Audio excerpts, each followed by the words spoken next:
Hello বন্ধুরা, আমি হাসনাত। তোমার আমার চ্যানেল ম্যাট্রিক্স বাই হাসনাত। বন্ধু, আজকে মান নির্ণয় সিরিজের 5 নম্বর ক্লাস। তো এর আগে 4টি ক্লাস তুমি ডেসক্রিপশন বক্সে প্লে লিস্টের লিঙ্ক দিয়েছি, সেখান থেকে দেখে নিতে পারো। এখানে আমরা চেষ্টা করছি সেই ধরনের অঙ্ক নিয়ে আলোচনা করার যেগুলো বিগত বছরে বারবার এসছে, এই ধরনের অঙ্ক। তো চলো শুরু করে আজকে ক্লাস। প্রথমে দেখো, মান নির্ণয়ের একটা অঙ্ক দেওয়া আছে, বলা আছে 0.1024, তার পাওয়ার হচ্ছে 0.2 ইন্টু 10⁻⁸ এগুলো কিভাবে সহজে বের করতে হয়, এগুলো পয়েন্ট তুলে দিতে হয়। দেখো, এখানে পয়েন্ট যদি তুমি তুলে দাও, মানে 4টি ঘরে বা 2টি ঘরে বা 6টি ঘরে থাকলে পয়েন্ট তোলাটা সুবিধা। এখানে পয়েন্ট তুললে তুমি পাবে 1024, তার নিচে একের পর 4টি শূন্য পাবে। এই পুরোটার পাওয়ার হচ্ছে কি, পুরোটার পাওয়ার হচ্ছে 0.2 ইন্টু 10-এর পাওয়ার দেওয়া আছে 0.8, রেখে দাও। দেখো, 1024 মানে 2-এর পাওয়ার 10 লিখতে পারো, আর লিখতে পারো কি তুমি 4-এর পাওয়ার 5, ঠিক আছে? এই দুটি তুমি লিখতে পারো, তো যেটা তোমার খুশি। এখানে তুমি 4-এর পাওয়ার 5 দাও, 4-এর পাওয়ার 5। আচ্ছা, একের পর 4টি শূন্য মানে 10-এর পাওয়ার 4 দিতে পারি। উপরটাতেও গুণ হয়ে যাবে 0.2, নিচেরটাতেও গুণ হয়ে যাবে 0.2, কারণ পুরোটার দেওয়া আছে 0.2। উপরের সঙ্গে গুণ হবে, নিচের সঙ্গে গুণ হবে, ইন্টু 10-এর পাওয়ার দেওয়া আছে 0.8। এবার দেখো, দেওয়া আছে 4, ঠিক আছে? 5 আর 0.2 গুণ করলে 1 হয়, তো এখানে পাবো 4-এর পাওয়ার 1। আর নিচে কি পাবো, 10 দেওয়া আছে, 4 আর 0.2 গুণ করলে 0.8 হয়, ইন্টু এর সঙ্গে দেওয়া আছে 10-এর পাওয়ার 0.8। এইটা আর এটা সেম কেটে যাবে, তো 4-এর পাওয়ার 1 অর্থাৎ 4 হবে আমাদের উত্তর। অপশন এ হবে সঠিক উত্তর। ক্লিয়ার? এভাবে করে নেবে, দেখবে সহজে পেয়ে যাচ্ছ। চলো নেক্সট কোশ্চেনে যাই। সেম টাইপ কোশ্চেন আছে এই ধরনের অঙ্কের ক্ষেত্রে। বেশ দেখো, এখানে 16 আছে, 4 আছে আর 64, তো বেশ 4 করা যায়। আর অপশানে দেখো, অপশানে বেশ 2 আছে, তো সবগুলো 2 করো। 2 করলে কি হবে, 16 মানে হচ্ছে 2-এর পাওয়ার 4, তার সঙ্গে পাওয়ারটা গুণ হয়ে যায় মানে 7.5, ইন্টু 4 মানে হচ্ছে 2-এর পাওয়ার 2, তার সঙ্গে গুণ হয়ে যাবে 2.5, ভাগ 64 মানে হচ্ছে 2-এর পাওয়ার 6, তার সঙ্গে গুণ হয়ে যাবে 0.15। দেখো, 2-এর পাওয়ার 4 আর 7.5 গুণ করলে হয় 2-এর পাওয়ার 30, ইন্টু 2-এর পাওয়ার 2 আর 2.5 গুণ করলে 5, ভাগ 2-এর পাওয়ার 6 আর 1.5 গুণ করলে 9। দেখো, বেস যদি সমান থাকে তাহলে পাওয়ার কি হয়, গুণ থাকলে যোগ আর ভাগ থাকলে বিয়োগ। তার মানে এই দুটি যোগ হবে, আর এই তারপরে এটা 9টা বিয়োগ হবে। তো 30 আর 5 যোগ করে দাও 35, সেখান থেকে 9 বিয়োগ করে দাও, 9 বিয়োগ করলে 26, তো 2-এর পাওয়ার 26, এটা হচ্ছে অ্যান্সার। অপশানে ভুল দেওয়া আছে, এইটাও ঠিক হবে। অপশন ডি হবে সঠিক উত্তর, 2-এর পাওয়ার 26। ঠিক আছে, 30 আর 5 যোগ হবে কারণ মাঝে গুণ আছে, আর সেখান থেকে 9 বিয়োগ হবে কারণ মাঝে ভাগ আছে। অ্যান্সার হয়ে যাবে। চলো নেক্সট কোশ্চেনে যাই। দেখো, এই কোশ্চেনে তোমরা বারবার ফেস করেছো, এই ধরনের অঙ্কে উপর আর নিচের ডেটা প্রায় সেম থাকে, শুধু দশমিক কম বেশি থাকে। তো এই ধরনের ক্ষেত্রে করতে হয় কি, দেখো দশমিক যার বেশি আছে না, সে অ্যাকচুয়ালি ছোট, আর দশমিক যার কম আছে সে হচ্ছে বড়। ঠিক আছে, তো উপরটায় দশমিক কম আছে, এটা 2 ঘর আগে, এটা 3 ঘর আগে, এটা 3 ঘর তো এটা 4 ঘর, এটা 4 ঘর তো এটা 5 ঘর, এভাবে দেওয়া আছে, তাই না? তো এইসব ক্ষেত্রে কি করতে হয়, যেখানে দশমিক কম থাকে, দশমিকের পর সংখ্যা কম থাকে, সেটা বড় হয়। তো উপরটা বড়, নিচেটা ছোট, তাই ছোট যেটা হবে সেটা 1, যেটা ছোট থাকবে, নিচেরটা ছোট আছে, ছোটতে সব সময় 1 দেব। আর উপরে কি দেব, 1-এর পর ঘর কম থাকবে, উপরে তো 1 ঘর কম আছে দশমিক, তো একটা শূন্য বসিয়ে দাও। 1 ঘর কম মানে 10 গুণ, তাই 10 হবে উপরে। এবার পুরোটার পাওয়ার 3 দিয়ে দাও, যেহেতু 3 আছে। এবার 10-এর কিউব করলে 1000 হয়, নিচে তো কোনো দাম নেই, তো 1000 এটাই হবে আমাদের অ্যান্সার।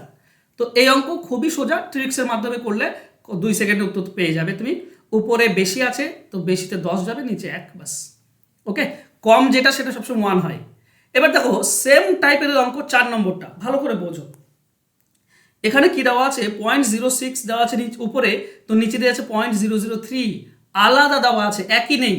আমি 3-এরটা দেখাই, 3-এরটাতে একই ছিল, উপরেও 6 নিচেও 6, কিন্তু এখানে আলাদা দেওয়া আছে। তো এক্ষেত্রে দেখতে হবে উপরটাকে নিচের মতো বানাতে হবে, কিংবা নিচেরটাকে উপরের মতো বানাতে হবে, যে কোনো একটা তুমি করতে পারো। করবো কি, দেখো উপরটাকে নিচের মতো বানাবো, কি করে বানাবো, এই যে 0.06 আছে, আমি একটা দিয়ে করলেই তুমি বাকিগুলো বুঝতে পারবে, সেম নিয়ম। ঠিক আছে, তাহলে একে যদি আমি বানাতে চাই 0.003, তাহলে 0.003, দেখো কি হয়ে আছে, ভালো করে বোঝো।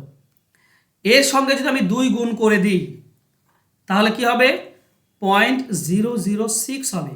তো দুটি শূন্য থাকছে, একটা শূন্য হটাতে হবে, একটা শূন্য হটাতে গেলে 10 গুণ করতে হবে।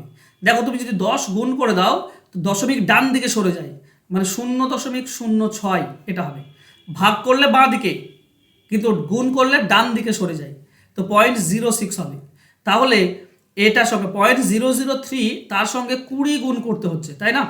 20 গুণ করলে 0.06 পাবো।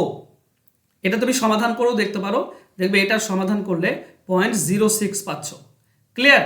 তো এটা 20 গুণ করলে যদি হয় তাহলে উপরটাতে আমি লিখতে পারি 0.003 ইন্টু 20 লিখতে পারি, তো এই পুরোটার কিউব। এটা মানেই হচ্ছে নিচেরটা, ঠিক আছে?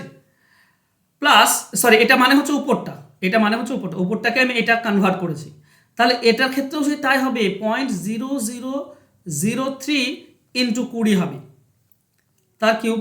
প্লাস এখানেও আমি লেখার দরকার নেই, একইভাবে লিখে দাও। আর নিচে কি আছে? নিচে দেখো নিচের মতোই যেটা আছে সেই রকমই আছে, 0.003 তার কিউব প্লাস এভাবে ডট ডট ডট আছে। এবার খেয়াল করো, তাহলে উপর নিচে, উপরে 20 বেশি করে গুণ হয়ে আছে, এই 20কে কমন নিয়ে নাও। 20 কমন যদি যায় তো এটা কিউবের ভেতর থেকে আসছে, মাথায় কিউব আছে, তো 20 কিউব কমন যাবে। 20 কিউব কমন গেলে এখানে পড়ে থাকবে 0.003 তার কিউব, এটা পড়ে থাকবে। তারপর এইভাবে পড়ে থাকবে। আর নিচে কি পড়ে আছে? নিচে তো এটাই দেওয়া আছে যেটা সমান হয়ে যাবে, এখন 0.0 তার কিউব এটা সমান হয়ে যাবে, তো এটার সঙ্গে এটা কেটে যাবে। 20 কিউব এটাই পড়ে থাকবে, ঠিক আছে? এর 20 কিউব মানে কি? 20কে 3 বার গুণ করো, 2কে 3 বার গুণ করলে 8, আর 0 3টে হয়ে যাবে, তো 8000। এটা হবে অ্যান্সার, অ্যান্সার হবে অপশন ডি। এবার এই ধরনের অঙ্ক শর্টকাটে কিভাবে করবে ভালো করে খেয়াল রাখো। এখানে মনে রাখো কোনটা বড়, উপরটা বড়।